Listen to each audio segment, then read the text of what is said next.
When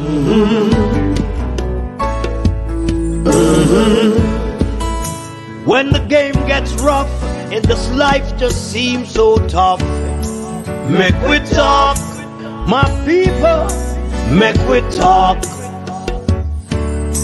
When this town becomes an ugly place, don't let it erase the smile from your face. Make we talk, people, make we talk. Conversation is the key, a guiding light for you and me. Spark a talk and you will see. Conflict solver A to Z. World leaders master the art of self-defense just by talk. So people, make we talk. Hey, we're living in a world that on ourselves we must depend. Make we talk, people.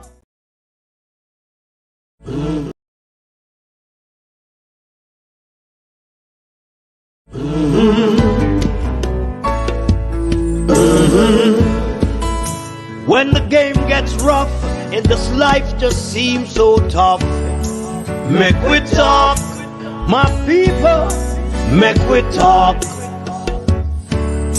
When this town becomes an ugly place, don't let it erase the smile from your face. Make we talk, people, make we talk. Conversation is the key, a guiding light for you and me. Spark a talk and you will see. Conflict solver A to Z. World leaders master the art of self-defense just by talk. So people, make we.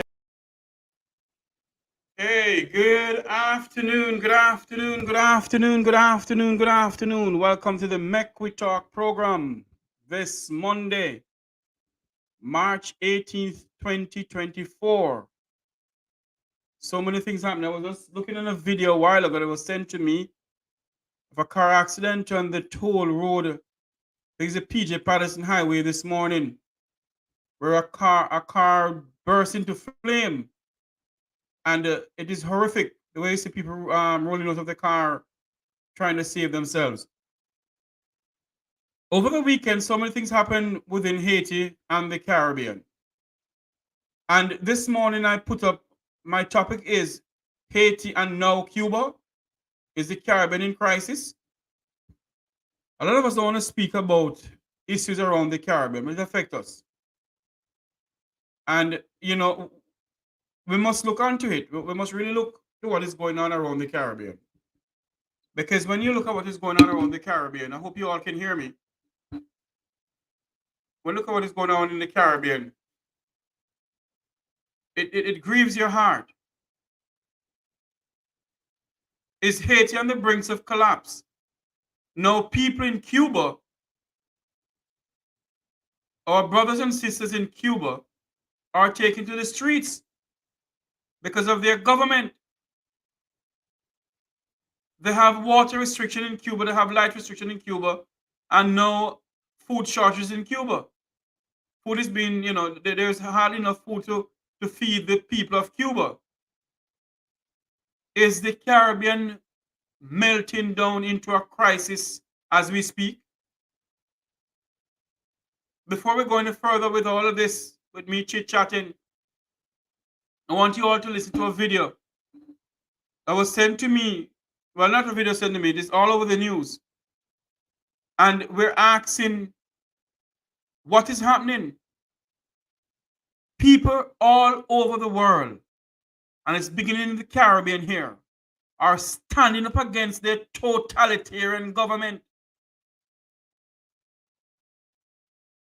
People all over the world is standing up. And it's starting in the Caribbean now, where people are saying to their government, we've had enough of you people. And it begs to ask the question, I am not inciting anything. No, nor am I saying to my fellow Jamaicans to go out there and do anything. But if you have to protest, it is your fundamental right to do so and do so peaceful. It is your God-given fundamental right to protest. And the people of Cuba has reached the boiling point where they said enough of this. That is why they have decided to take to the streets in Cuba. And they're taking to the streets in Cuba. Is it going to happen elsewhere in the Caribbean? Because obviously, CARICOM don't have any say anymore, you know. Because CARICOM can hardly say to the people that we're taking control of Haiti. And what CARICOM need to do, manners and respect, what CARICOM need to do is say to the powers maybe we cannot handle the crisis in Haiti. So we need your help. But all CARICOM know for is just chit chat and chat chat. While the crisis is out of control. There's a video that I wanted you all to watch. I'm going to search for that video. A professor who is from Haiti, who has vast of knowledge about Haiti. I'm trying to get her on the program here too. I have my producers getting in contact with her in Vancouver, Canada. And she speaks a lot about Haiti. But before we go to Haiti, let us speak about what's going on in Cuba. There's a video that I have to show you all here now, where the people of Cuba have taken to the streets in Cuba because of a totalitarian government. And by the way, they may block me from going anywhere else in the home. I can keep my mouth shut, but anyway, I'm going to continue talking. Cuba has become a country where the people are saying enough of the Castro regime. Because the Castro regime, now there's a different regime in. And they've reached a point where they said enough of it. This is what happened over the weekend in Cuba. In an uncommon display of dissent, hundreds of people in Santiago, Cuba's second largest city, took to the streets in a rare public protest on Sunday. Social media and official reports highlighted the event, prompting Cuban President Miguel Diaz-Canel to appeal for dialogue amidst what he termed as an atmosphere of tranquility and peace. The protesters in Santiago voiced their grievances with chants of power and food, as recorded in videos circulated on social media platforms. The ongoing blackouts, lasting for up to 18 hours a day in some areas, exacerbated concerns over access to essential items like frozen food, escalating tensions across the island. Cuba grapples with an unprecedented economic crisis exacerbated by the COVID-19 pandemic, resulting in severe shortages of food, fuel, and medicine. This dire situation has prompted a significant exodus, with over 400,000 individuals migrating to the US. Diaz-Canel acknowledged the Santiago protest on the social media platform X, affirming the government's commitment to address citizens' grievances through dialogue and efforts to improve the prevailing conditions. Reports indicated a police presence in Santiago to control the situation and prevent potential violence, although details regarding arrests remained unclear. The US Embassy in Havana closely monitored the protests, urging the Cuban government to uphold the human rights of demonstrators and address the legitimate needs of the people. Responding to the US Embassy's statement, Cuban Foreign Minister Bruno Rodriguez attributed Cuba's economic challenges to the enduring US trade embargo and sanctions.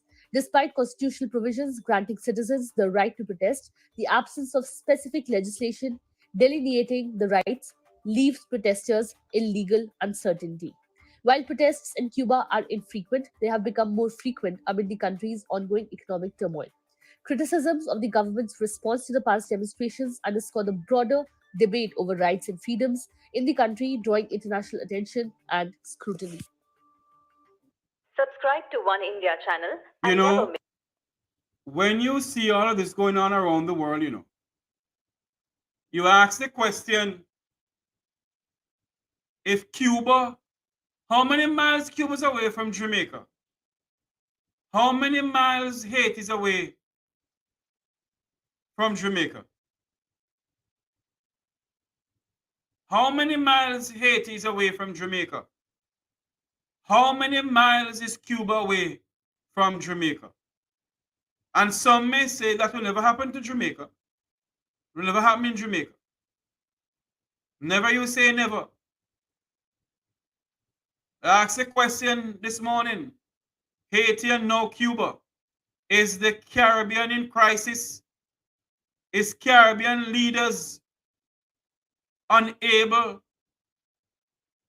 to solve the problem within the Caribbean or the Caribbean countries or the sister countries? Are they unable to solve the problem?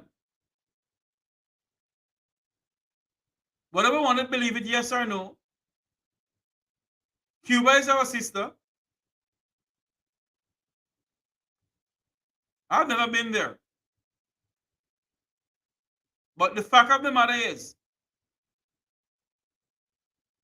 they are facing an economic crisis in Cuba. Meanwhile, the political and economical turmoil is violent out of control in Haiti. Is Haiti a collapsed state?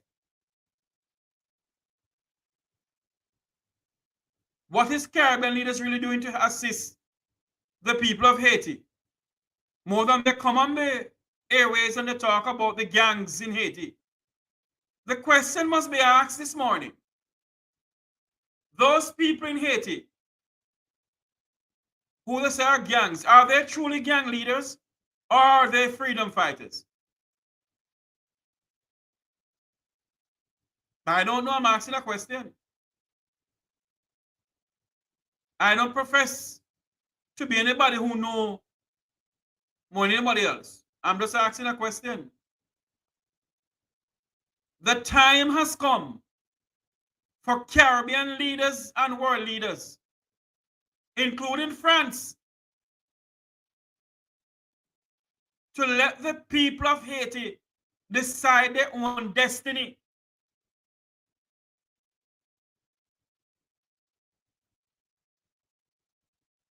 The time has come for CARICOM to allow the people of Haiti to decide their own destiny.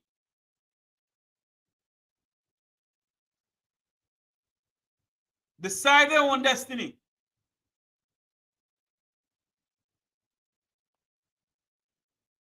And the time is now. For far too long, politicians decide the people's destiny. And it goes back to ask the question again. Haiti and now Cuba. Is the Caribbean in a crisis? And is Haiti becoming a collapsed state?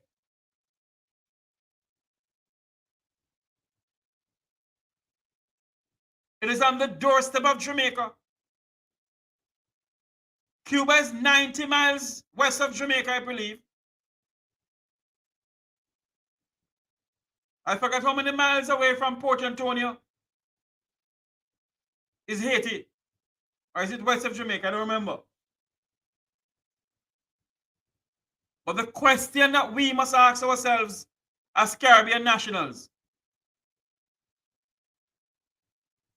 Haiti and now Cuba,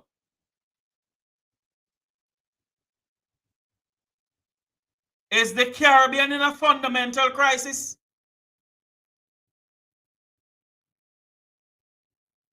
We sit down and we do nothing.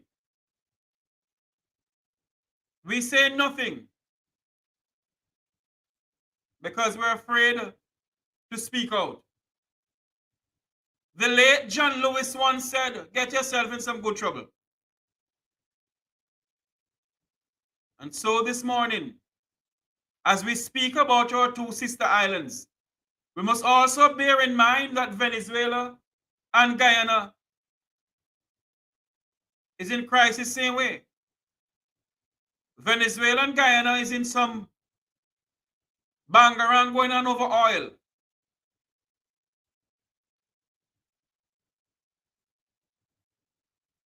And now the people of Haiti is crying out for hunger.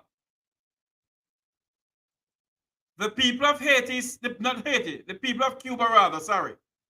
The people of Cuba is saying to the regime in Cuba that we cannot sit under this totalitarian government anymore.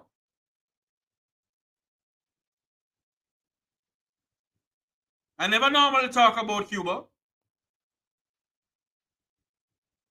But when you say what happened over the weekend, despite all the ads, the people of Cuba said to themselves, we don't care about any fire hose.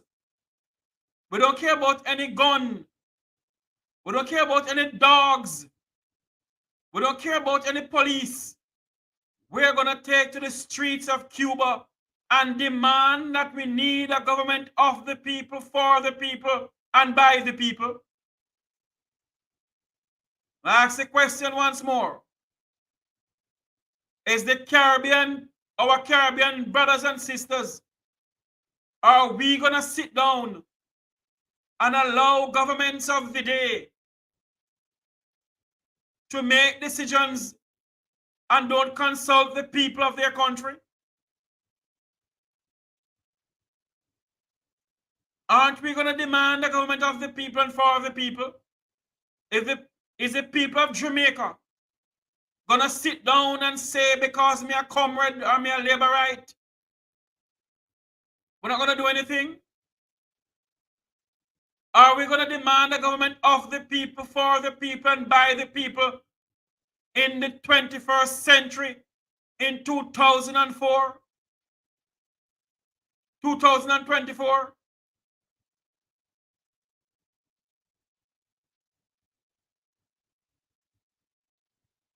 I had a program a couple days ago where the tourist resort area of Negril, they've been fighting for water from Wapikil Philip. The Jamaican people have been asking for water from 1945 until now. What has the government of Jamaica do? Whether the PNP or the JLP, have they done enough to satisfy the people of the country when it come on to basic needs?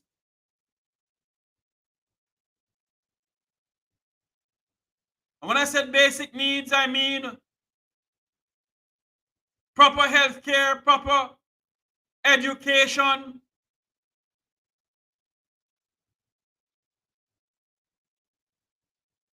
a proper government. And I keep on saying, when a government cannot secure its people, when a government can't provide for basic needs for its people, health care, education, security, health care, education, and security,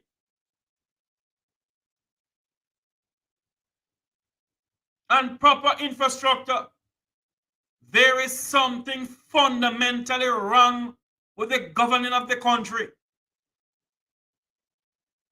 Let me make something clear this afternoon. It's 3 minutes after 1 o'clock, 3 minutes after 12 o'clock in Kingston, Jamaica. I am not a member of any political party, nor do I want to be a member of any political party. I am a Jamaican and I will remain a Jamaican. We will not stand by and be silent of what is going on in our country. And so I say to the people of the Caribbean this afternoon, stand up and speak out for your fundamental God-given rights.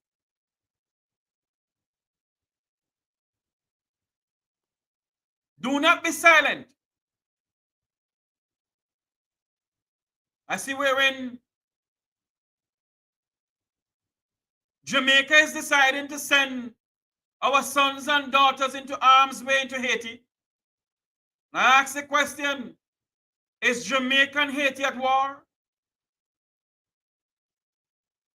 Why are we so enthused to send our sons and daughters into harm's way? And I must say that the people of our beloved country, Jamaica, must ask the Prime Minister of this country, what is in place?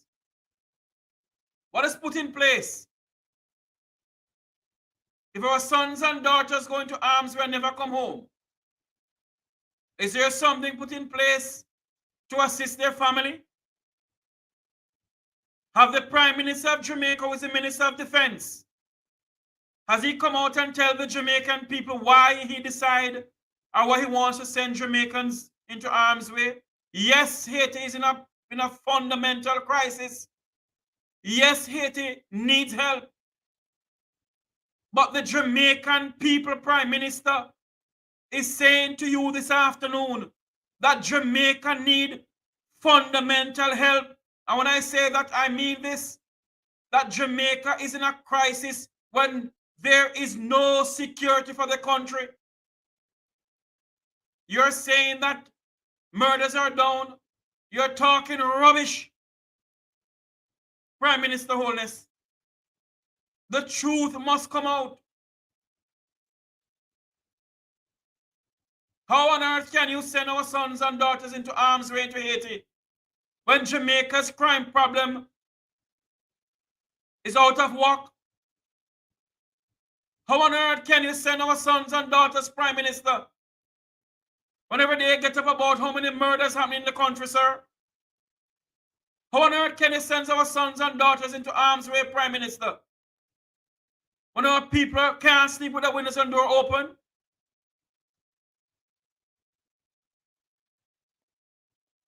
I ask the question once more. Haiti and now Cuba. Is the Caribbean in crisis? Is the Caribbean in a fundamental crisis? So I say to you all, from all over the globe, Caribbean nationals from all over, Jamaicans in the diaspora, who are listening and who are watching, the time has come for us to stand up for individual countries. The people of Haiti must stand up for Haiti. The people of Cuba must stand up for Cuba. The people of Jamaica must stand up for Jamaica. Do not let Jamaica become the next Haiti of the Caribbean.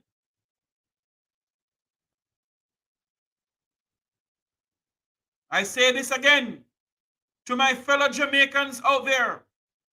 Do not allow our beloved island, Jamaica, to become the next Haiti of the Caribbean. And when I say that, the level of corruption and nepotism and cronyism in the country is unbelievable.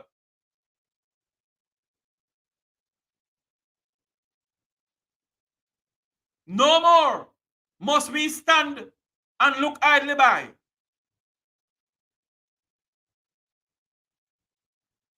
No more. We must ask questions. One of the questions that we must ask, it is all good and dandy for Jamaica to secure a place where we can have dialogues with Caribbean leaders and world leaders. And same way the Prime Minister and the Minister of Foreign Affairs and Foreign Trade can accommodate the leaders around the Caribbean and accommodate the Secretary of State, Anthony Blinken, into Jamaica to sit and talk about Haiti's crisis. Then I say to the government of Jamaica, accommodate the Jamaican people, sit down and have dialogue with them. accommodate the members of the Jamaican diaspora, sit down and have dialogue with us to solve Jamaica's corruption and Jamaica's crime problem. Prime Minister Holness, Prime Minister Michael Andrew Holness, sir. We may not respect you, sir. But I do respect you, but many of them may not respect you. But I was taught to respect the office that you hold, sir. And out of the respect of the office that you hold, sir, I am saying to you this afternoon on this Make We Talk program, sit down and have dialogue with the Jamaican people, sir. Find a way to solve Jamaica's crime and corruption problem, sir. Because if you do not do that, sir, and I say to the People's National Party, you're not left behind either. The People's National Party in opposition must come together and say to the people of Jamaica, we need dialogue. I say to Mark Golding this afternoon, Mr. Golding, have town hall meetings with the Jamaican people and see wherein you can have dialogues put into Jamaica's crime problem. Because I say to you, if we the people do not have dialogues about our crime problem and our corruption problem, Jamaica is knocking behind our sister island back door.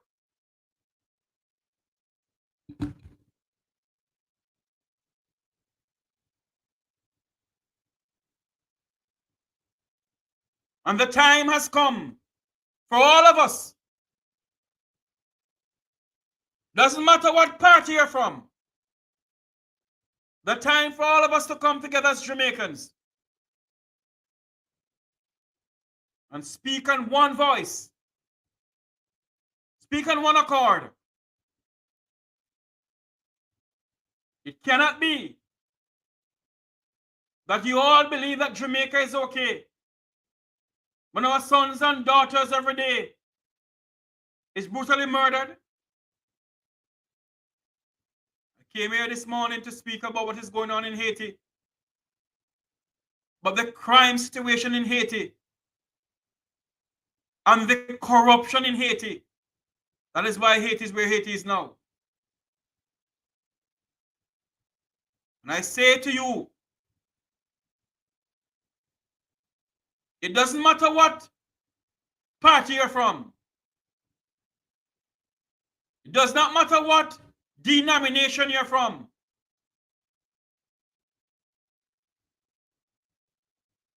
We must stand up and speak out. You have Haiti, you have Cuba, you have Guyana. Which country is next in the Caribbean? What country is next in the Caribbean?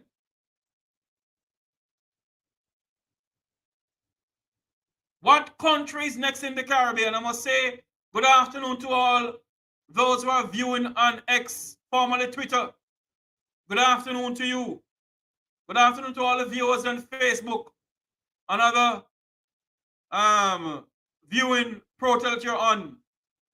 Good afternoon to those who are listening to us on Jam Music Vibes Radio, owned and operated by the Tavares Media Group. Good afternoon to you. My fellow Jamaicans, my fellow Caribbean people, my fellow Caribbean people, my fellow St. Vincent and the Grenadines people, my fellow Cuban people, rise up and speak out. My fellow Jamaicans, both in the diaspora and in Jamaica,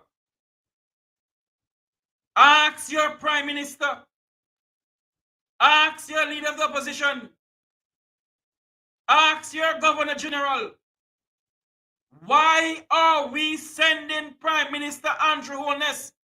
Why are we sending Jamaican sons and daughters into harm's way into Haiti? It is not our problem. Let the Haitian people deal with their own problem. Say to the French, send your army in there and assist the people of Haiti. They need assistance.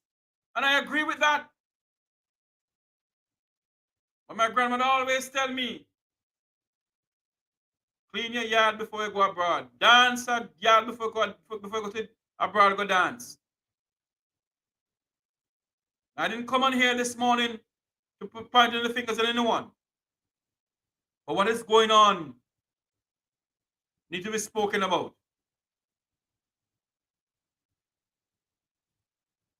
The crisis in our Caribbean country, in our sister island, Haiti, do not look good at all. And when Haiti called out for help after the former president was assassinated, everybody in the Caribbean and other countries were very silent.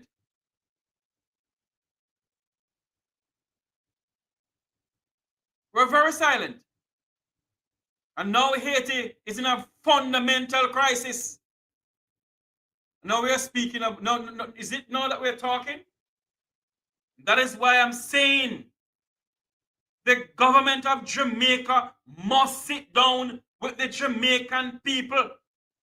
Sit down and have town hall meetings to see what we can do to solve Jamaica's crime problem.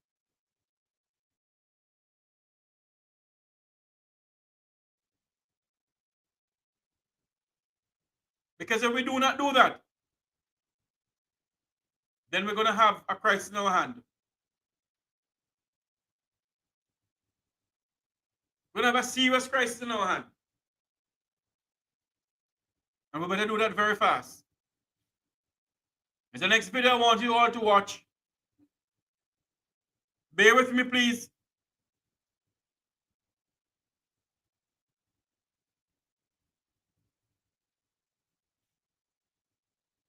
The question on this video is Haiti on the brink of collapsing? Listen to this. Could Haiti be on the brink of collapse? Gangs control most of the capital. People are starving as humanitarian aid is blocked. And the political vacuum is only worsening the hold crisis. on for me, please. I'm sorry. Hold on, please. What's caused this unprecedented chaos in Haiti, and what's the way out? This is Inside Story. Food is running out, essential to topple the government. Food is running out, essential goods are in short supply, and nothing is coming in or out of the capital. The United Nations is warning more than 1 million people are on the brink of famine. There's essentially no government in place, and plans to establish a transitional governing council have caused disputes and controversy. So how can Haiti overcome this crisis? Is foreign involvement helping, or is it fueling instability? We will explore these issues with our panel of guests in a moment. First, this report by Katia Lopez-Hodoyan. Haiti is in crisis. Gangs have taken over most of the capital, with reports of killings, kidnappings, and sexual violence. Schools, banks, and most government institutions are closed, and people are growing desperate. Last night, gang members stormed our house with heavy firearms. They looted and vandalized everything. Getting anything in or out of Haiti is a problem. The US and European Union have promised aid, but delivering it is a challenge. The capital's main port is closed, as is the airport. And heavily armed fighters have blocked the presidential palace with shipping containers. Food, fuel, and essential supplies are running out. And for many, making a living is impossible. With all this insecurity, I don't have any more clients. Even the people on the pavement can't stop to see my artwork on the street. The airport is closed, and we're suffering. I'm out here for the sake of it. Haiti is the poorest country in Latin America and the Caribbean, and for years it's faced political and financial insecurity. In 2010, a major earthquake displaced more than 1.5 million people. Many are still homeless. More challenges followed when President Jovenel Moïse was assassinated 3 years ago. His nominee for Prime Minister, Ariel Henry, was sworn in and promised to hold presidential elections as soon as possible. But nearly 3 years later, criminal gangs are filling the power vacuum. And so we have to understand that for most people, whether there's a prime minister today and not tomorrow, it's not going to make a difference in their life if that government wasn't doing anything to support them from the beginning. Gang leaders are opposed to a transitional governing council that the U.S. and some Caribbean countries are pushing for. It could be made up of representatives from Haiti's political blocs, but after years of unsuccessful foreign interventions, many Haitians are against it.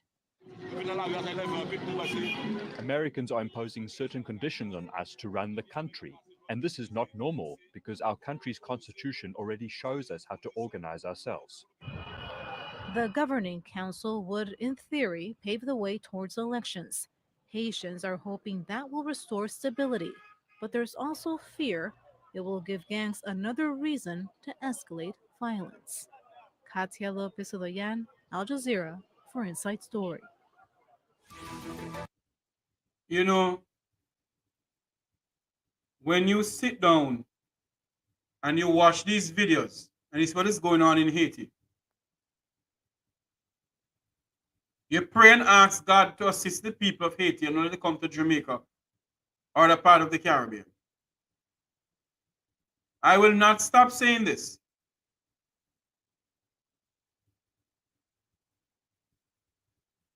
There is a lot of people who will vote in as leaders in our country or individual countries who do not mean the country no good.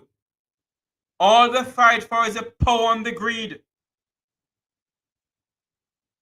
And when the country is in crisis, they take all sort of plane, private jet and all sort of jet and leave the people behind in the crisis. The Prime Minister of Haiti has resigned, but he's still staying on. Because until they find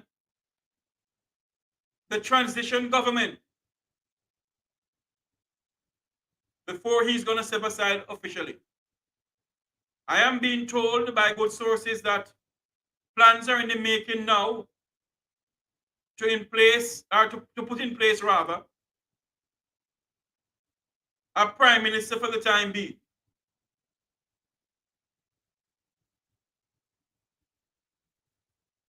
It is unsure if there's going to be a next meeting in Jamaica or wherever in the Caribbean. But I pray and hope, because I get to understand there were 6 other Haitian officials who could not leave Haiti when they had the big meeting in Jamaica a couple of days ago. They're on a Zoom call to that meeting in Jamaica. What was said, we don't know. But what we can pray and hope, that the people of Haiti will have the final say in who they put in as president, in who they put in as prime minister. It cannot continue like this anymore. And we pray and hope that the good prime minister of Jamaica will look within themselves and stop being so arrogant, and I will not apologize for the word I use. Mr. Prime Minister, humble yourself, sir. Prime Minister Michael Andrew Holness, humble yourself, sir. Have dialogue with the Jamaican people, sir. Have dialogue with people who have security expertise within the diaspora and outside of the diaspora. You have a Robert Finzi Smith in Jamaica, who's a security expert, have a wealth of knowledge, former major of the Jamaica Defense Force. You can sit down with them, sir.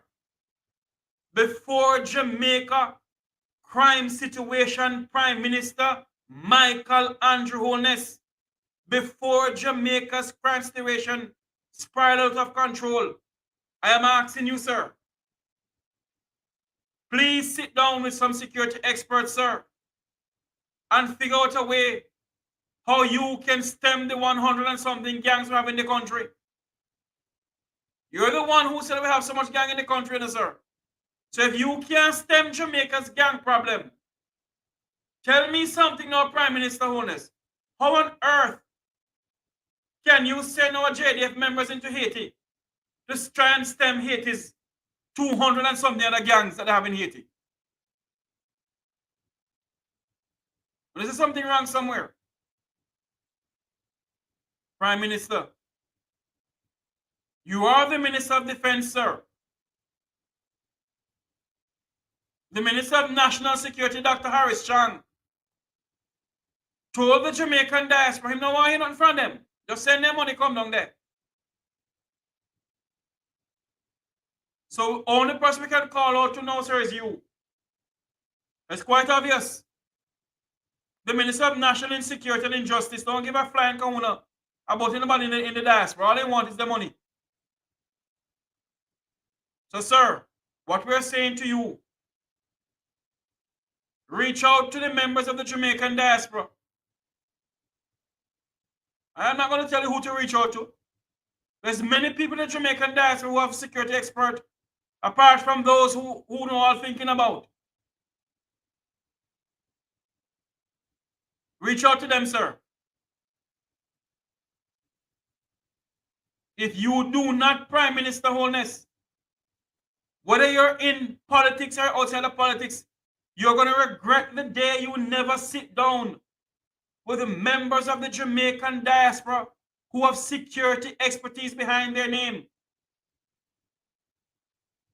Prime Minister Michael Andrew Holness, sir, you are going to regret the day you did not do so, sir. So I'm asking you before you regret the day you did not do so, sir. Find a way, sir, to sit down with members of the Jamaican diaspora and Jamaicans in Jamaica who have security expertise to solve Jamaica's crime problem, because if you do not do so, sir, we are going to regret it. The time is now, Prime Minister Holness. The opportune time is now, sir. Sit down and have dialogues with the people who have security expertise. It doesn't have to be a Wilfred Rattigan. I don't want to talk to him, so never chat to him. You have other people within the Jamaican diaspora, well-trained, born Jamaicans, who are willing to come home and assist. But you all, because of an arrogancy and ignorancy, and I want to apologize for the words I'm using, want to refuse to take up their help.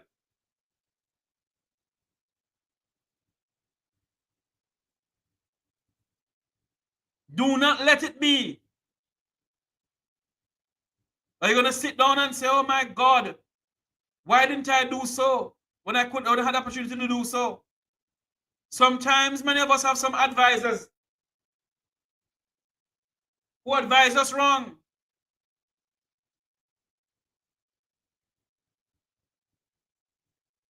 Some of us have some advisors who advise us wrong.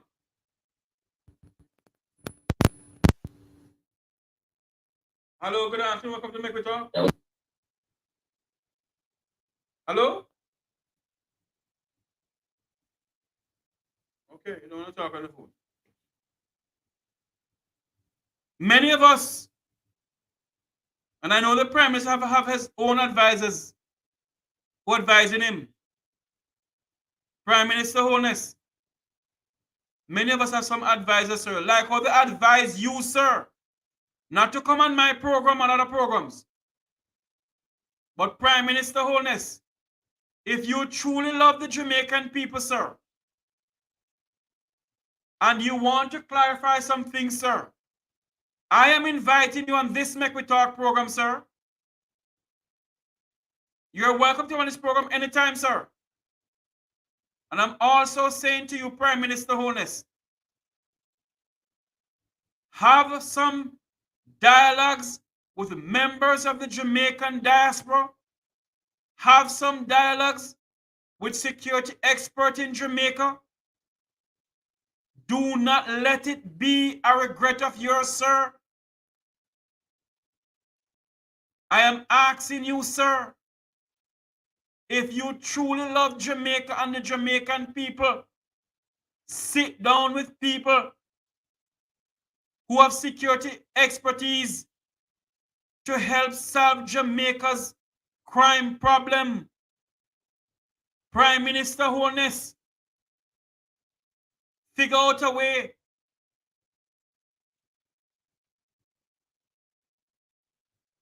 If you have to fire everybody from the port of Jamaica, from the custom agents, fire everybody and get some new people, because the guns are coming in from there.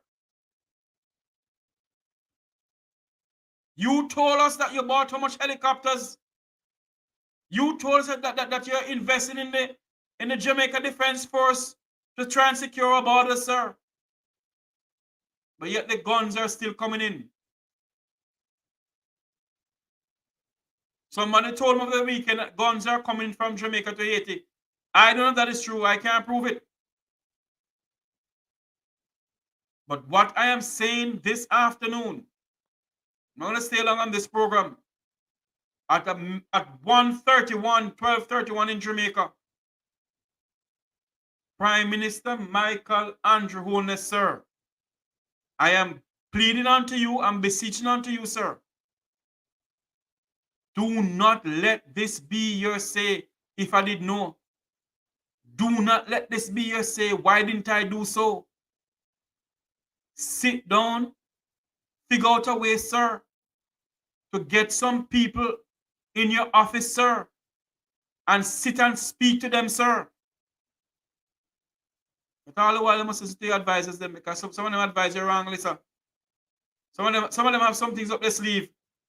And because you may have good intention, but you were given wrong advice. Sometimes you must listen to your inner thoughts, Prime Minister. Figure out a way to save this country, sir.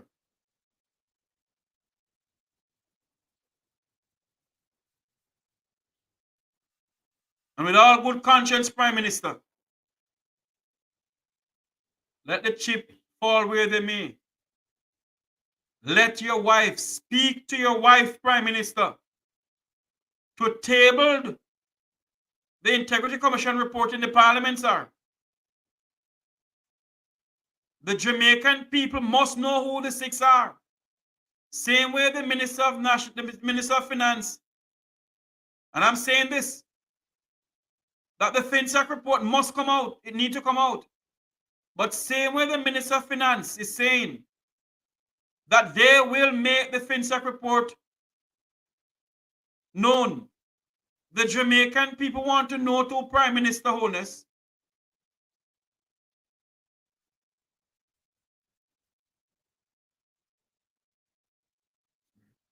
Who are the six?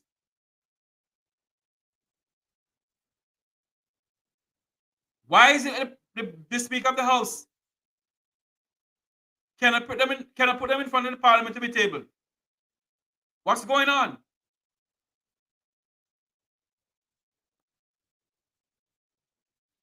The next video I need to show you all before I go about Haiti.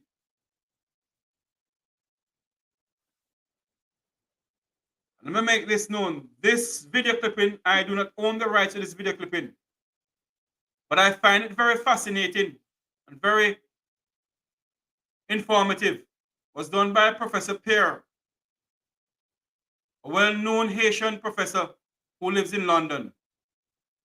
And if you listen to what she's saying, we all will pick sense out of nonsense.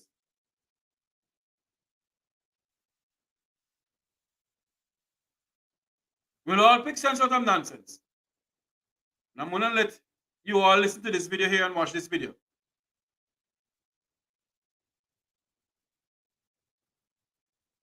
We cannot as a people sit down and allow these people who call themselves politicians who they all have an agenda.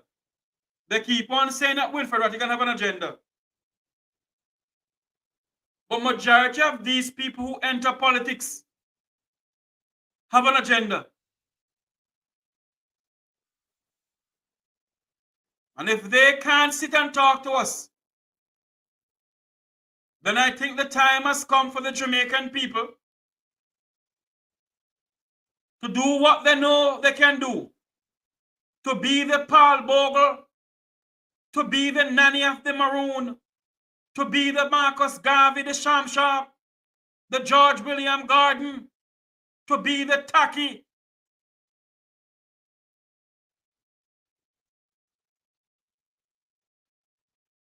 The Jamaican people know what they need to do.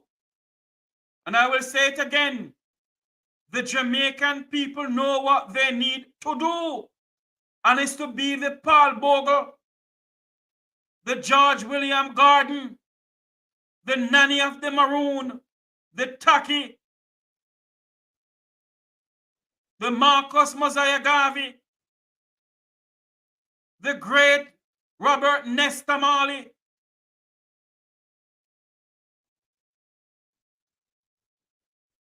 How long shall we stand by? Let this country go down into a ditch of no return.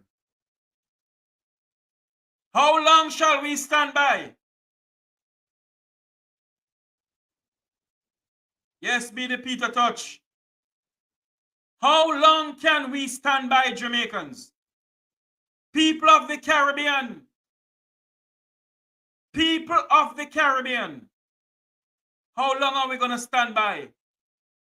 Let our individual countries go down.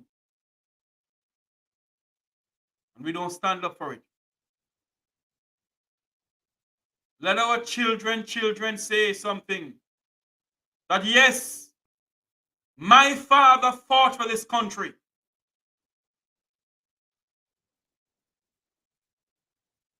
Let us be like the people of South Africa. When the great Nelson Mandela was imprisoned for 40-something years or 20-something years, the people never give up. We have the blood of Nanny of the Maroon in us. We have the blood of Nanny of the Maroon in us. And we can do things peacefully. Send a clear and present message that we will not sit down anymore.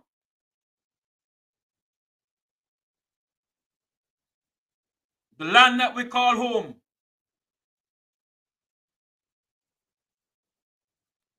The land that we call home. Let us play this video here.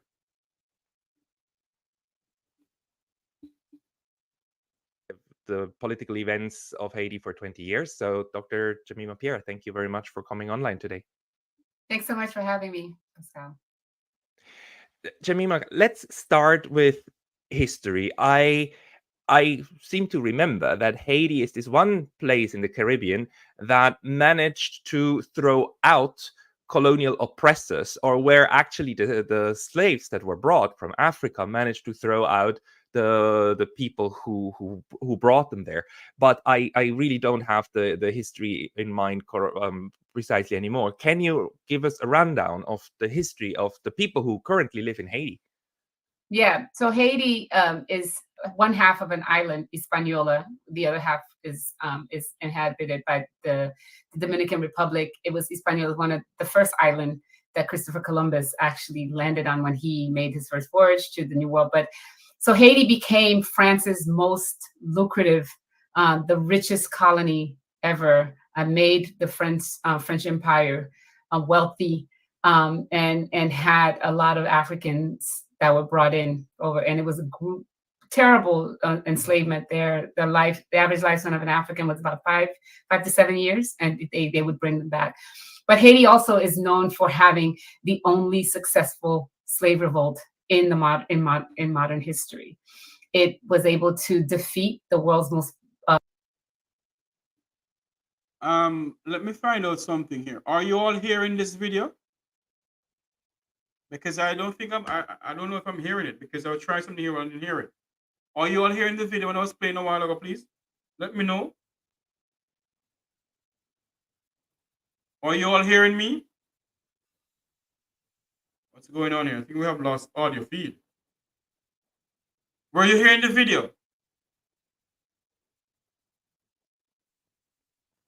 Okay, let's go back to the video then.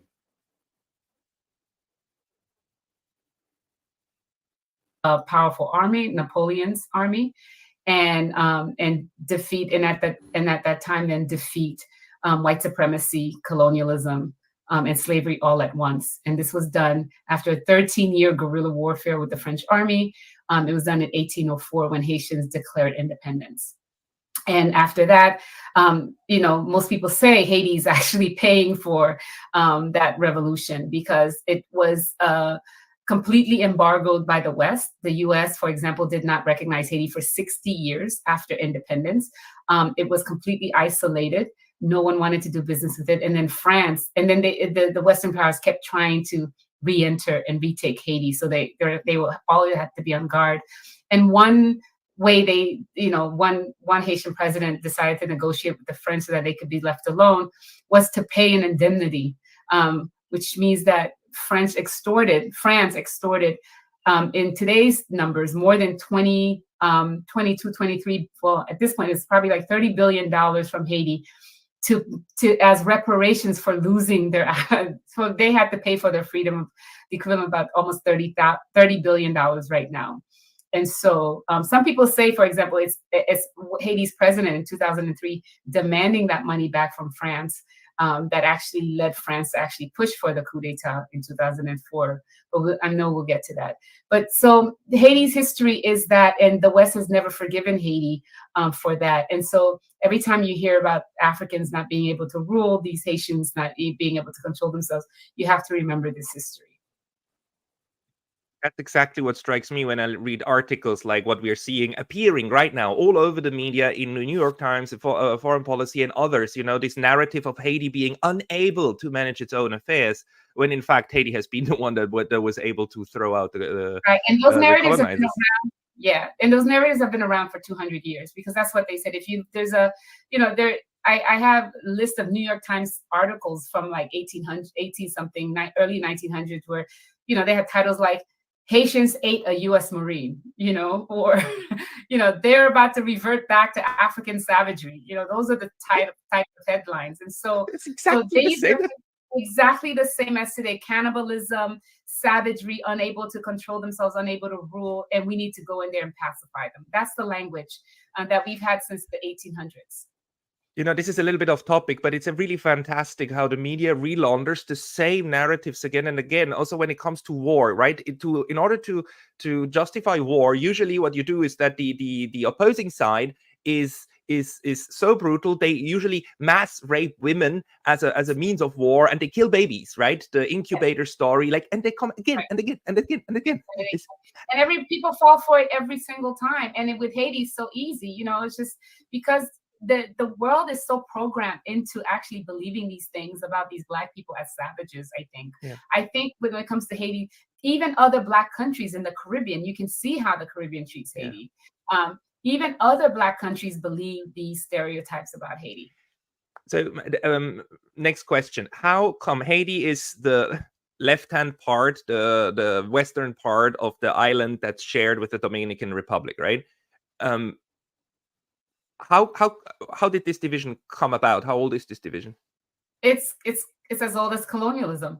It was the island was owned by the Spanish, and then the French came and took it over.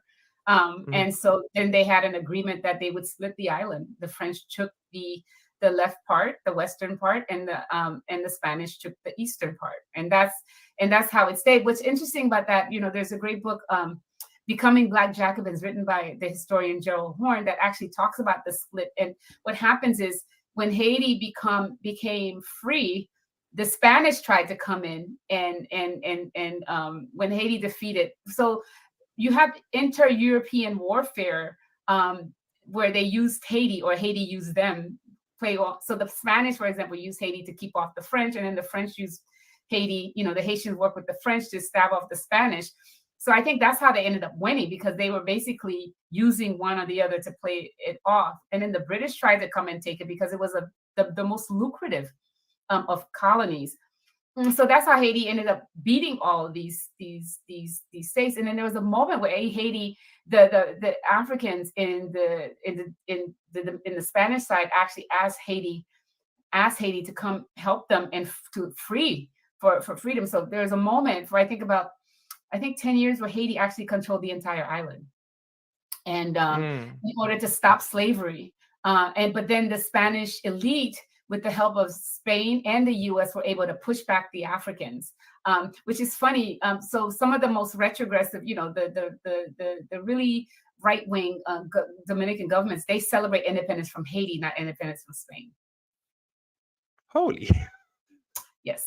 That's that's how far the twisting goes. But so Haiti then, in principle, has a history of 220 years 220 years of independence, but also of being suppressed as far as possible by the outside forces. Yeah. So how did Haiti survive? Also, its economy. How did 200 years? What did Haitians live off? Right. And how did trade work? Yeah, but the suppression is also the suppression of its economy. I mean, if one of the key things that emerges from the WikiLeaks papers is that down to Barack Obama, the whole point was to suppress Haitian wages. And so in the WikiLeaks papers, it tells Obama was going in there and saying, you cannot raise minimum wage to $5 a day. You have to keep it at $2 a day. Haiti has the lowest minimum wage in the Caribbean, in the region. And so there's so many ways that this happened. And so, there are a lot of things that happened from the very beginning. Michel Rolfe-Trouillot, who's a Haitian anthropology, who's deceased now, says that Haiti is the longest neo-colonial experiment in the history of the modern world. And that's how you have to understand it, because there's been a process. For example, when France demanded this payment in order to be left alone and to be recognized, Haitians did not even finish paying that till 1947. So imagine paying something from 1825 to 1947 and having to take out loans from France in order to pay France back, right? So there's that. The U.S. Then when it did its Monroe Doctrine and wanted to fully take control of the region, it was upset the fact that France and Germany were actually having inroads into the banking and industry, actually. In Haiti. And my partner's book called Bankers and Empire, How Wall Street Colonized the Caribbean, actually goes really into detail about how it is that the U.S. are able to push France and Germany out of the region to take over. And so the U.S. invaded Haiti in 1915, sent the Marines, and took Haiti. You hear the history. You all hearing the history of Haiti. It's a fascinating piece of program. This, the history of Haiti. I'm going to do a history in Jamaica. But the history of our sister island is so fascinating, it's unbelievable. It's a fascinating piece of history. Let's go back and listen to some more of it.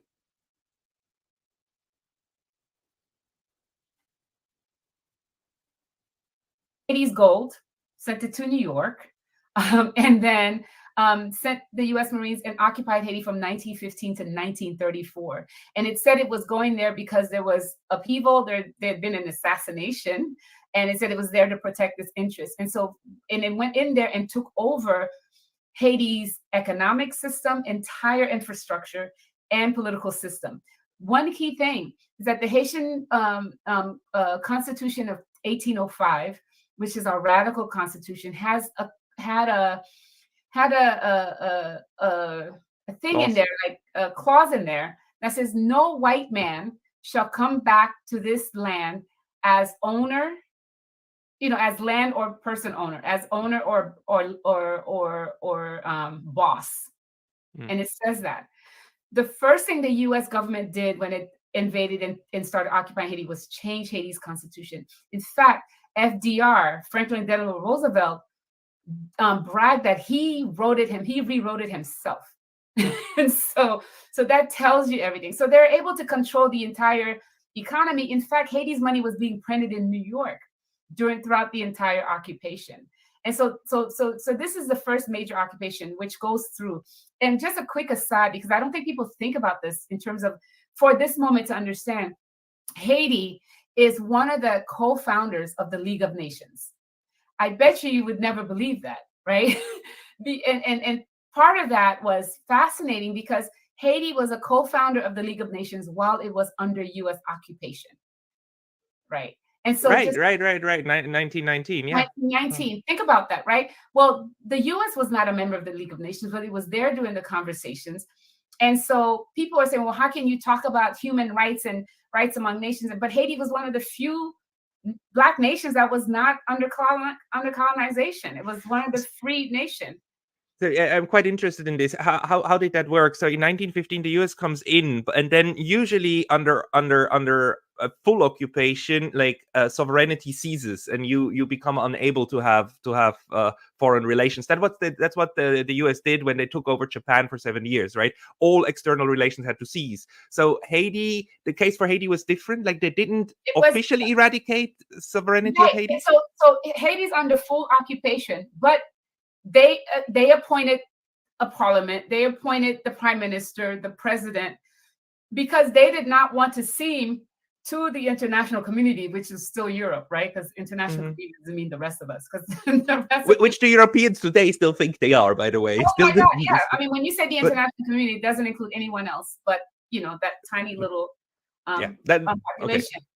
And so and so one of the ways that they got around this thing about equality of nations, because Haiti was supposed to be, how do you invade a sovereign country? They couldn't articulate that legally. So they said, oh, Haiti's just a younger brother because Haiti's the second independent nation.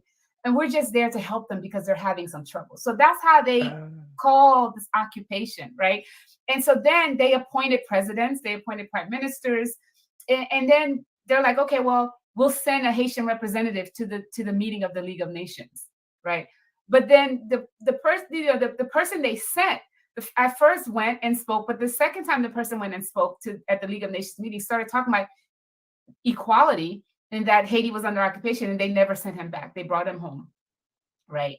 So, and this person is called Dantes Bellegarde, and he has a quote that I think is so apt for today. It says, "God is too far, and the United States is too close." Right, which is beautiful, right? Beautiful and sad, right? But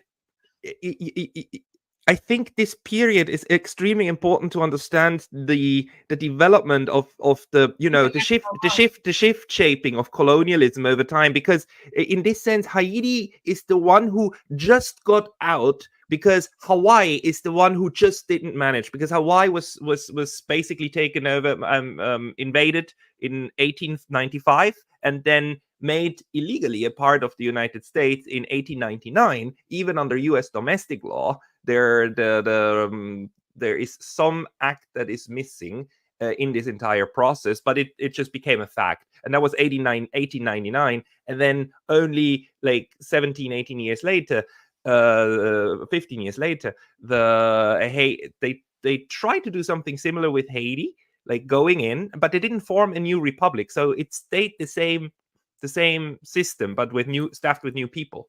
Yeah, they would change and the other thing is they did not, this is the US doing Jim Crow. They did not want a Black country as a state. They would never. They would take the land without the people any day. But that place was too populous, right? Haiti still remains the most populous nation in the Caribbean after Cuba, right? How many million now? 12 or 13 million. Oh, wow. Yeah, so it's the biggest country in CARICOM, which is why Haitians are so incensed that these little countries think they can tell us what to do, right? I mean, Haiti makes up more than 50% of the population of CARICOM countries. You hear that? You hear that? That is why I'm saying CARICOM must not dictate to the people of Haiti. CARICOM cannot tell the Haitian people what to do. Haiti is the largest country in CARICOM. So when you have, I'm not saying that they can't have input in it, you know, but when you have these prime ministers going around talking that they're going to do whatever, the Haitian people have the final say and should have the final say. Haiti is the largest country in the Caribbean. And I think Jamaica is second, I'm not sure. So it makes you ask the question, why Jamaica want to get involved?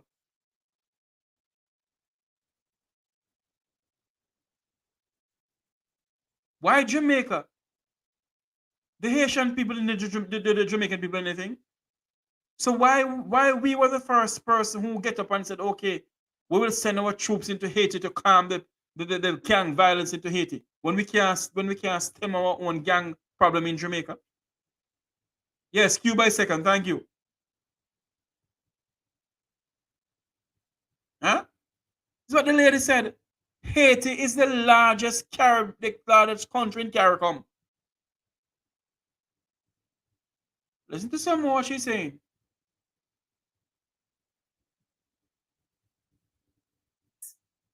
And CARICOM hated Haiti. They didn't want to have anything to do with Haiti until CARICOM is 50 years old. Haiti just became a member of CARICOM in 2002. You hear that? You all heard that? Before that, Haiti didn't want it. Didn't want to join because Haiti tried to, but I think that Haiti's the only country in the Caribbean that fought for its freedom. The others were given their freedom, right? I mean, even Jamaica, its highest court is still in London, right? The Vichy Council in London, right? And so they're still not an independent republic. They're still, they're a Jamaican state. But so all these other, and then the Francophone countries, none of them are independent. They're just French territories, outside, right? And so, but there's also all the stereotypes, right? Because these images that the Western press is putting out that Haitians are eating white people and beheading and raping and doing all of this stuff and using voodoo, the religion. And so there's always been an anti-Haitianism throughout the Caribbean, and that you see reflected over and over again. And CARICOM was always had, their British and French sensibilities, never wanted to have anything to do with these Africans, because Haiti is still African. We spoke a very different language. We did not speak French. We spoke Creole, and they didn't know what to do with our religion. And one of the CARICOM leaders, when asked to bring in Haiti, this is as late as I think the mid-90s, was just like, well, we don't have enough time and money and energy to translate everything into their language, things like that, and these people are so culturally different from us. Why would we want them as part of this union? You hear what you did? No, hold on there. This is very important for we all to elaborate on this. You heard the lady said that a prime minister of CARICOM said that they don't want Haiti to be a part of CARICOM because they don't have enough money to invest into translators who may come from Haiti to speak at CARICOM. And you see the hypocrisy of CARICOM, where CARICOM now is leading the charge to assist Haiti. When CARICOM first started, 50-something years ago, CARICOM did not want Haiti to be a part of CARICOM. And now CARICOM is being so hypocritical that yes, we're to speak on the behalf of the Haitian people. Speaking on behalf of the Haitian people, my foot. I didn't say the lady said it. The lady said a prime minister of CARICOM, she never called her name, said that they don't want Haiti to be a part of CARICOM because CARICOM don't have the money to invest into translators. That if a Haitian delegation should come into CARICOM to really translate whatever. So hold on here, the question must be asked now. There were 6 members of the Haitian delegation who was in Port-au-Prince, who was using Zoom at the so-called CARICOM meeting they had in Kingston at the Jamaica Pegasus a couple of days ago. Who was their translators? The Prime Minister of Jamaica, the Prime Minister of Barbados, or the Prime Minister of Trinidad and Tobago? Or wherever?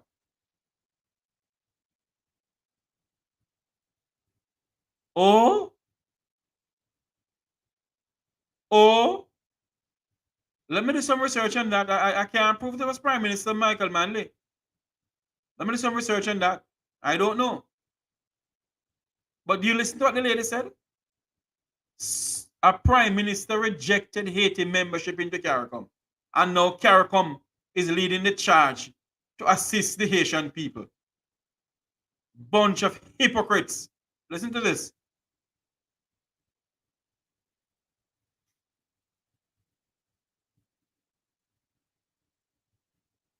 Which is why, if I were to run Haiti, the first thing I would do right now is remove our membership from CARICOM. Oh, Lord. She said if she was supposed to run Haiti, is what Professor Pierre is saying, If she's supposed to run Haiti, she should remove Haiti membership from CARICOM, and I don't blame her.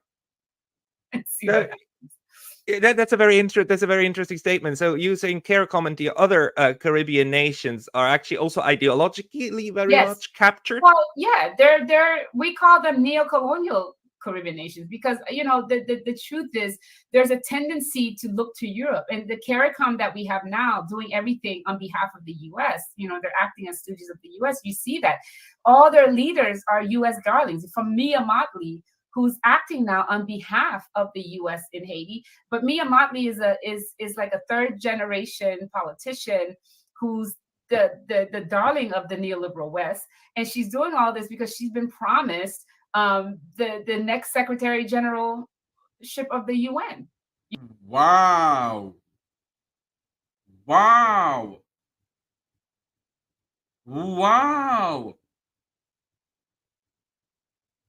This is eye-opening. The Iron Lady of the Caribbean, Mia Mottley, is what the lady said, that Mia Mottley was promised Secretary General for the United Nations. So she's the darling of the West. Wow. Very interesting days ahead. Listen to this. So that's what she's working towards. The West loves her. And so, yeah. I think you're the right person to ask this question, but how do you see the role or the transformation of the role of race? Because you just pointed out that it was under Obama. Obama, the first Black president of the United States, who tried to forbid the Haitians from earning anything more than $5 an hour for a minimum wage. Does race today not play a role anymore, also with the Caribbeans? Well, of course, race plays a role, but what that tells you about Obama is that U.S. empire can be in blackface. You can have white supremacy that is being articulated through black faces. And Obama wasn't the first one. It was, we go from Ronald Reagan, we go from Jimmy Carter. Ronald Reagan forced the eradication of Black pigs in Haiti. I don't know if you know this history, right? So so Dominican Republic the pigs had some disease, the original pigs on the island, and so I think under Reagan they forced the Haitian government, which was a Duvalier, a dictatorship, which was under that U.S. was protecting. They forced the Haitian to kill all their pigs just not to get the disease, the local pigs, right? Black pigs, they call them black pigs, and they basically had to kill all the pigs. And in Haiti, in the rural areas, by the way, Haiti is one of the few places where peasants still own their land. That's the other thing we should get into. Unlike Jamaica, who don't even have access to their beaches now, if you've heard that story. But people their wealth was in their pigs, right? Hold on there.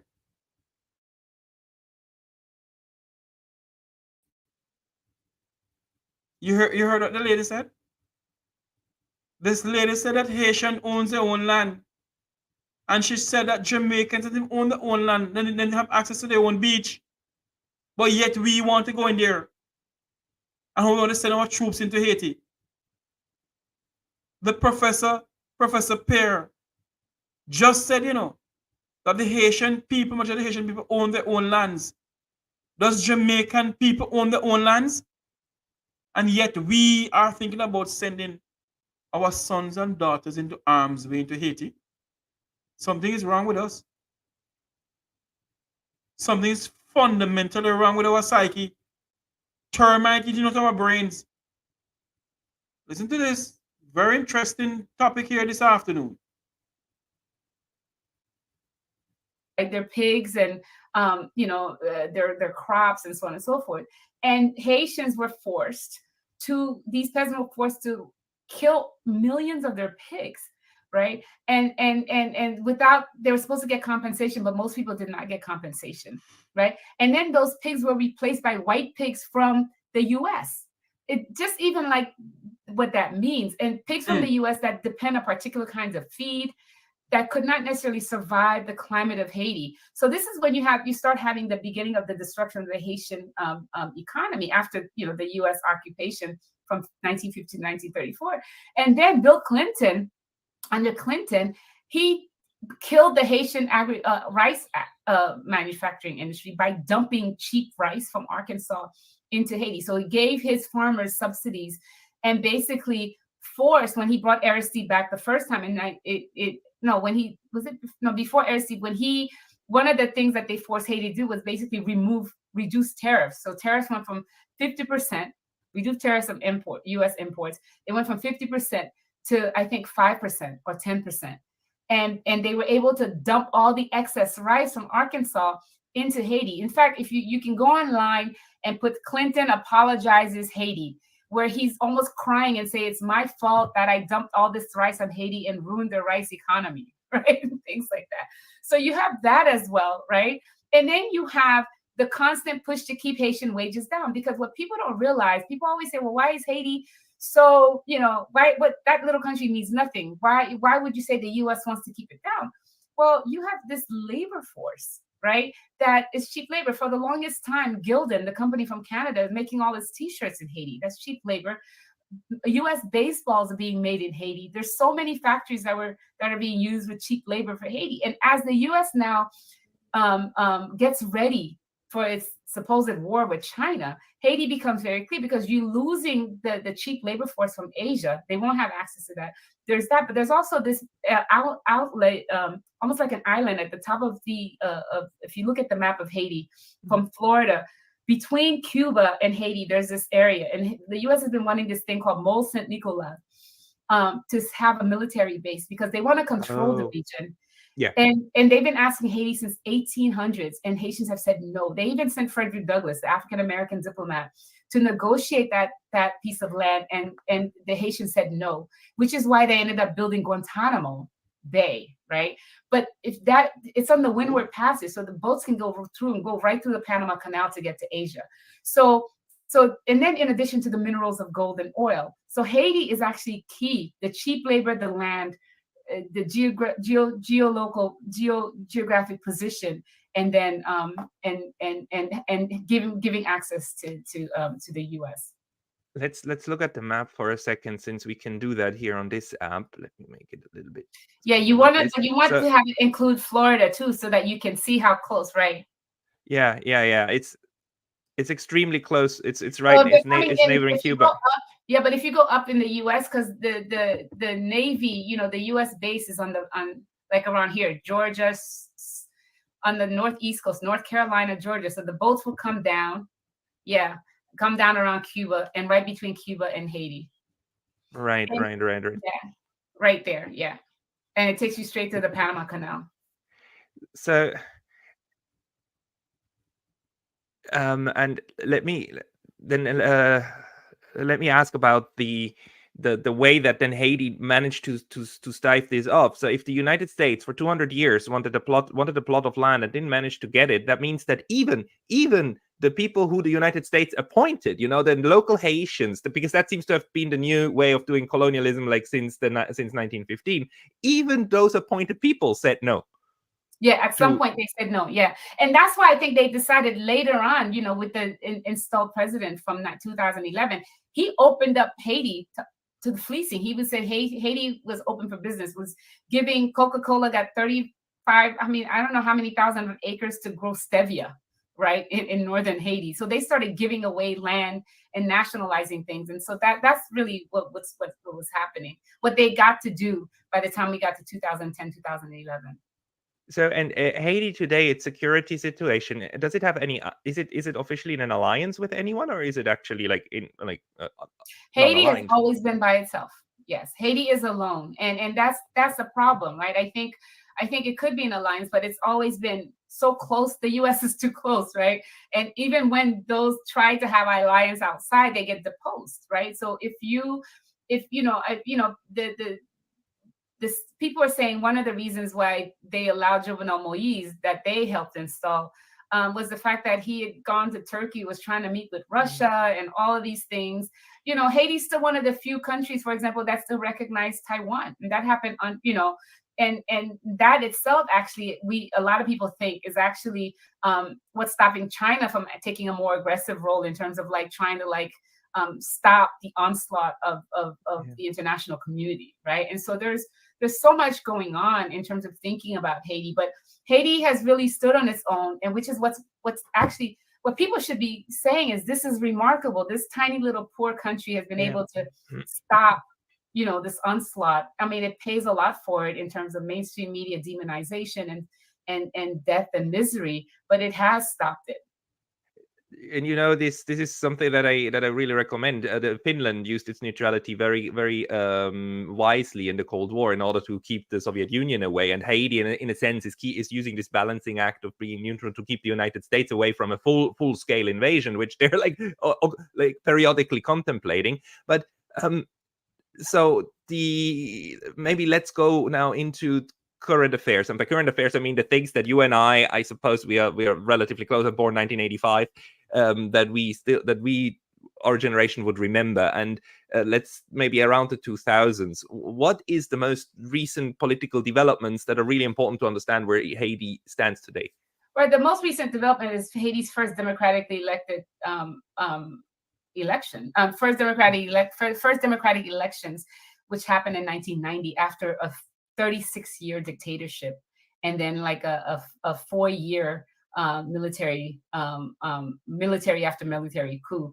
And what you have is the coming to power of Jean-Bertrand Aristide, the priest that became Haiti's president. And so you have, for the first time, a groundswell of a mass movement of poor Haitians, because the other thing is Haiti is very much stratified by class and color. If you look at the pictures, of the Haiti's elite, the oligarchs, they're all white, right? Or white, or they're Levantine, right? And if you look at Bijou, he's Israeli. There's the Meuse, they're French. There's some Lebanese, there's some Syrians. They're the 10, 12 families that run Haiti. They're all the oligarchs. None of them are Black, right? So we have to remember that. But in 1990, Haiti finally had elections, and the candidate that the U.S. supported was this World Bank guy, Haitian American, that they really wanted, and the election shocked the U.S. because the masses came out in droves, and about 70% of them voted for Aristide, and that changed everything. And everybody, it's the first time the masses had a full president that that spoke their language, that spoke Creole to them, as opposed to. Now you all know why Jamaica want to get involved. When you hear Jeffrey speak about the people of the Vum Vavant and the Vum Vavin, they are the one who is running Jamaica. And Haiti has some elites of the Vum Vavant and the Vum Vavin running Haiti. You all know the names of the family who helped to run Jamaica. You heard what the professor said a while ago about the family who's running Haiti? The people, the oligarchs. I call them the people of the Vum Vavant and the Vum Vavin. May God help us listen to some more. The French and stuff like that.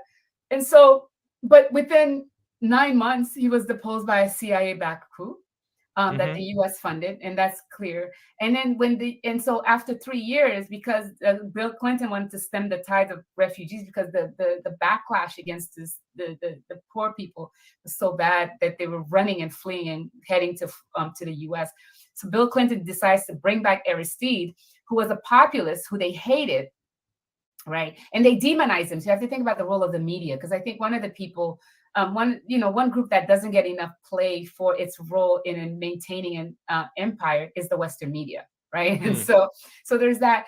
And so, but Clinton forced Aristide back with 20,000 U.S. soldiers. He brought them back, and they stayed in Haiti for a while, I think 4 years, right?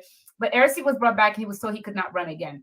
But to bring him back, he thought, so a lot of people from the left criticized Aristide because he thought he said too many people were being killed, right? And so he's like, maybe I could come back.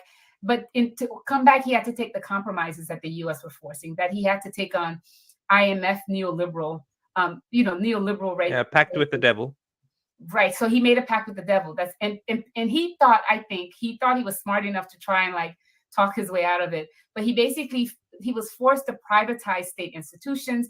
He was forced to remove all kinds of tariffs, and keep the minimum wage down.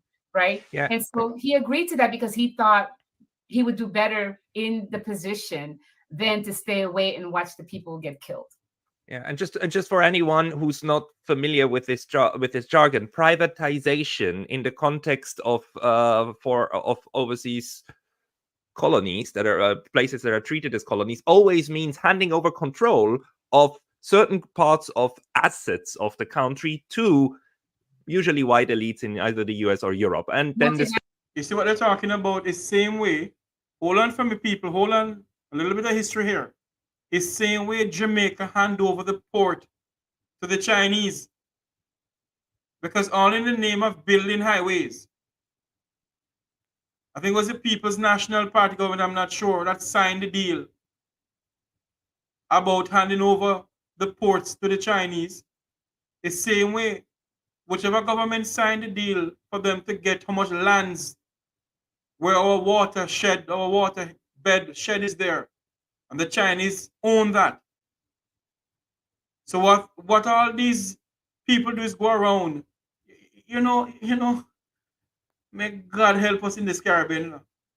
May God help us. We're in serious crisis in the Caribbean here. Listen to this.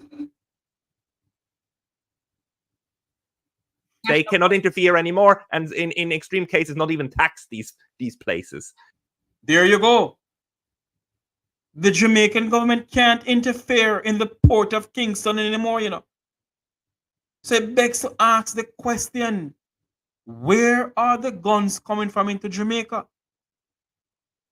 That's the question to ask. If we don't have any money at the port. Yes, Jamaicans are at the port same way, But I have been told from reliable sources that when some container come in, especially for the Chinese, it don't pull at the wharf, and go to the Chinese house, go pull, and a customer will go there, and they pull it, but they get money and they're quiet to keep their mouth shut. So the level of corruption not only stemming from Parliament alone, the level of corruption stemming from all government organizations around the country. And that is what I'm saying to you, if we do not be careful, Jamaica is going to become like Haiti. Listen to this some more, please. Right, they don't pay right, and so they had to privatize the telephone company, the cement company. All of that became private, owned by private entrepreneurs, which also grew the oligarchy. Because Haiti used to have a local oligarchy, but you hear that? That sounds familiar too, no?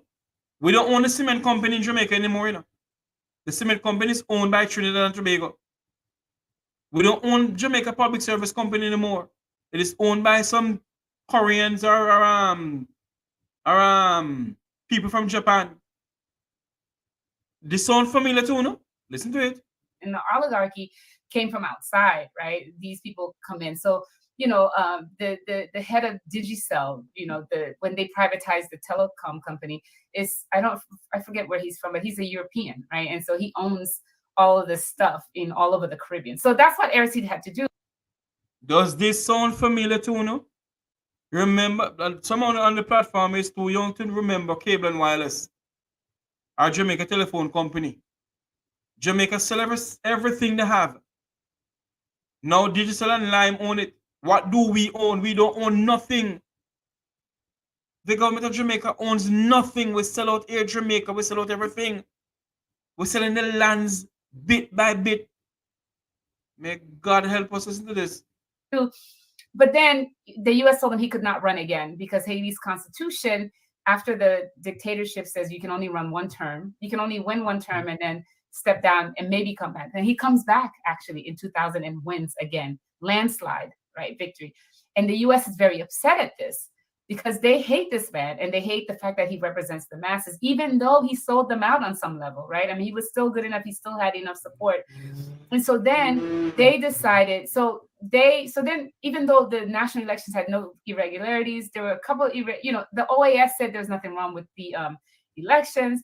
The US said there are 2 irregularities over 2 seats in some Senate. So then they used that to put an economic blockade. So from 2000 to 2003, the country is under major economic blockade. At the same time, you have the National Endowment for Democracy funding Color Revolution. Yeah. So funding groups, you can look up who they were funding. The International Republic Institute funded the opposition, right? It's like this political party that was saying their opposition funded so-called student groups. In fact, Claude Joseph, who became prime minister later on in 2020, was part of these student groups, anti-Aristide student groups. So they tell you that how far back these people go, right? And then they started funding paramilitary groups, right? Aristide had disbanded the military. The US suggested that he should disband the military because they were afraid that the military was too powerful. So he disbanded, but all these guys who were in the military were running around with nothing to do. So they were easily recruited. And so one of the key guys, Guy Philippe, who's now back in the news, was being trained in Ecuador by US Special Forces, right? And so they're funding this group to foment a coup d'etat against Aristide and so on. So Guy Philippe moved to the Dominican Republic where he was staying, getting arms. And he says this, he was funded by the CIA, getting arms and military equipment and people to come in. And so they started destabilizing the Haiti from the countryside, coming in. And so then in the news, as you see today, it's like, the rebels are coming. The rebels are going to displace Aristide, even though they're just a ragtag small group. But, and then at the same time, Guy Philippe is getting all kinds of media. The freedom fighter, a family man. That's like a headline, right? I have an essay. Family man with a baby in his arms. Yeah, I have an essay called Haiti, the 20 years after the coup, that actually gives a timeline, right? Before and at the same time, in 2003, and I want your audience to look this up, it's called the Ottawa Initiative on Haiti. Let's do it together. Wait a second. Ottawa Initiative Haiti.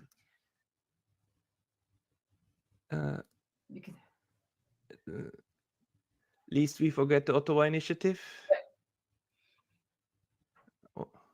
My. Least we forget the Ottawa Initiative on Haiti. 19 years ago today, the Canadian government hosted a meeting that significantly impacted 2 decades of Haitian politics. Jean Chrétien's Liberals organized an international gathering to discuss overthrowing Haiti's elected government, recreating the Haitian military, and placing the country under UN trusteeship. Instead of reading it, can you tell us what happened? That's all I was gonna say. So this meeting happened in in 2003, like in Lake Meech, in Ottawa, Canada. There's no Haitian representative. These people are like, we need to get rid of Aristide. And this is right after Aristide had asked for reparations a few months earlier. So like, we need to get rid of, and then put Haiti under trusteeship. I mean, and so this journalist named Bastel found out about it. It was a secret meeting and published a story about this. That's how we all found out about it. He published a story, this Ottawa Initiative. And so back then they were planning. So by the time Aristide is deposed, February 29th, which is important, 4 days before that, the French, so it's France, Canada, and the US that decide to depose Aristide. 4 days, France and US are two permanent members of the UN Security Council. So think about how gangster that is, because we're going to call them the real gangs are these people, right? And so the news media, like they're doing now, saying Aristide is terrible, is falling apart, arms, they're gonna take him. So on the night of the 29th, we didn't realize this, but they're like, US sent there are like 200 U.S. Marines, 200 French Marines land the day before at the airport. This is a sovereign country, let me just say. So the U.S. deputy ambassador shows up with these commandos at Aristide's house and say, we have to go. You know, that's exactly the same thing that happened in 1895 to Hawaii. Exactly. 200 Marines landing in Hawaii and telling the Queen, you got to go. Right. So they took him and his wife and an aide. And Aristide was under a lot of pressure. So his security force actually came from the U.S. He had the special, because he could not trust the disbanded army. So he had a security force out of Washington, U.S., which is also, you should never, as we say, let the Blanc be your security force. Just say, you know. But apparently later on we find out that so he was worried. And so he had asked for more security. And they were willing to send it, and the U.S. government stopped them from sending reinforcement to Aristide. Aristide gets on the plane. His security force is sitting on the back of the plane. So they get to his house. They tell him, they drive him to the airport. They're like, you're leaving. They put him on a plane, and they fly him to, you know, he ends up in the Central African Republic. I remember this specifically because I woke up the next morning. And I, you know, back in the days, this is 2003. So I like wake up to news like BBC. How old were you? Huh? Sorry. How old were you in 2003? Oh, are you dating me? Sorry. I need to, context. Yeah, I was 2003. I was my late 20s. I just finished my PhD actually. In the US though. I was in the US. Yeah. Yeah. So I wake up and, Democracy Now!, which is the TV show, comes on, and it used to come in at 9 a.m. And it's like, I hear Amy Goodman's like, breaking news, Aristide has been kidnapped. We have somebody who has him on the phone. So he gets on the phone and he's like, I'm on this plane. I don't know where I'm going. I don't know where I am. Somebody snuck me a plane. Just tell them I did not resign. And so, right. And then as he's talking, Maxine Waters, the US Congresswoman, calls Amy and says, Aristide said he's been kidnapped. Tell the world he's been kidnapped, right? And so if you go to the Democracy Now! Archives for February 29th and March 1st, all of that is on tape, right? Amy Goodman was talking about this when she talked to you just 3 days ago. Yeah, because I told, yeah. So it's all on tape, right? In the meantime, by this time, the U.S. James Foley, the U.S. ambassador, goes to the house. This is like 3 o'clock in the morning. Goes to the house of the U.S. Haitian Supreme Court justice and makes him interim president. You cannot do that. That goes against the Haitian Constitution because you need a full parliament to actually do an expedited meeting under resignation to turn, the Supreme Court justice president. Not only that, we have a prime minister that's supposed to be there. He had no say in this. Yvon Neptune, that was his name. So they go and they make this Supreme Court judge the interim president, and then they bypass this prime minister and install a prime minister that had not lived in Haiti for 15 years. This guy was living in Boca Raton, Florida. They brought him in and made him prime minister. And Haiti's constitution says you cannot hold office if you haven't lived in Haiti for at least 5 years, even if you are Haitian. So they bypass all of that. But what's fascinating about Haiti, and that's why I think Haiti's a laboratory and they get away with it, they were able to call a UN Security Council meeting immediately that same day and vote unanimously on a so-called stabilizing mission to Haiti, a UN peacekeeping mission to Haiti. There's to say that, Haiti's is having violence and so on. But what people don't know, and what I didn't find out till literally last month, because they released their archives. You go to UN archives on February 25th. So this happened 29th. On February 25th, Dominique Villepin, who was the French foreign minister, had written a letter to the UN preparing them, say, this is how we're going to prepare for the transition in Haiti. So they already had a plan for the transition, what's going to happen on the 25th, when the coup d'etat happens on the 29th. So this is what happens. But the worst part of it is they were able to hide the coup d'etat by using the UN. Because what they did is they said the UN, the two members of the permanent council, right? The Security Council. The UN is the most undemocratic institution there is, two permanent members they're able to call a meeting that they planned on before and basically say, we're going to deploy a stabilized mission. So not only did they hide the coup d'etat, made it seem like this was a UN mission, but they were able to get the UN to pay for it, right? So then it did not become a US occupation. You can hide under multilateralism, right? And so this is what made Haiti's occupation not seem like an occupation, because then you bring in Brazil, who then leads, everybody thinks Lula is the leftist, but Lula was first and foremost in saying he will lead the military wing of the military occupation of Haiti in 2004. It was Brazil's soldiers that made the bulk of the force that occupied Haiti from 2004 to 2017, right? So this is what you get, right? And then this is where you have the establishment of the core group, which is this unelected group of European officials that till the day still exist and still make decisions on Haiti. And it's still being reported as something that has decision-making powers. So we have these two articles, New York Times and Foreign Policy, and let me see if I can find it. The core, there must be the core group somewhere. Come on, is it not there? I mean, there's somewhere this sentence about this group that's supposed to decide on who the next cabinet is going to be, and it's like, who are these people? So I say Haiti's under occupation. Haiti is literally a colony that's being occupied by the whole world, like I said on Democracy Now, and the world unwittingly, because because you install an illegitimate government, and then you say the government asks you to send a UN force. But the government itself is illegitimate. And then one of the first acts of this presidency was remove the request for France to pay back reparations. So there are two things that the new government did. The first thing was to say, we need a multinational force because Haiti's too violent, the new government. And then the second one was to tell France they did not have to pay reparations. You know, what drives me crazy is that these tactics, the way that you do this. Ladies and gentlemen, people who are watching this program, I do apologize, but I have to cut this because I have an engagement that I have to go to at 2:30. It's now 2:32. We're going to continue this discussion.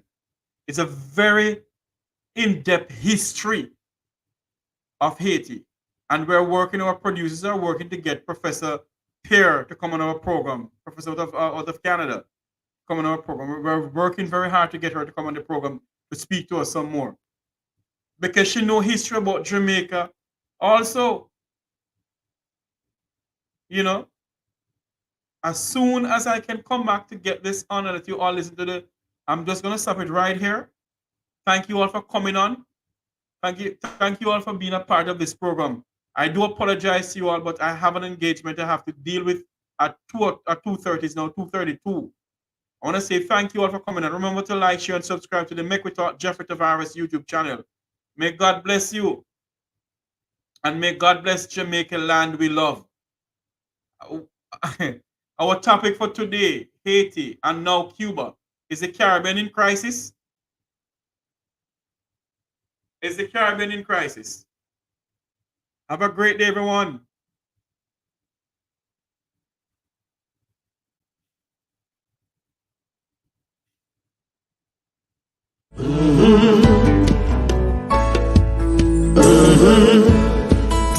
When the game gets rough and this life just seems so tough, make we talk, my people, make we talk. When this town becomes an ugly place, don't let it erase the smile from your face. Make we talk, people, make we talk. Conversation is the key, a guiding light for you and me. Spark a talk and you will see. Conflict solver A to Z. World leaders master the art of self-defense just by talk. So people, make we talk. Hey, we're living in a world that on ourselves we must depend. Make we talk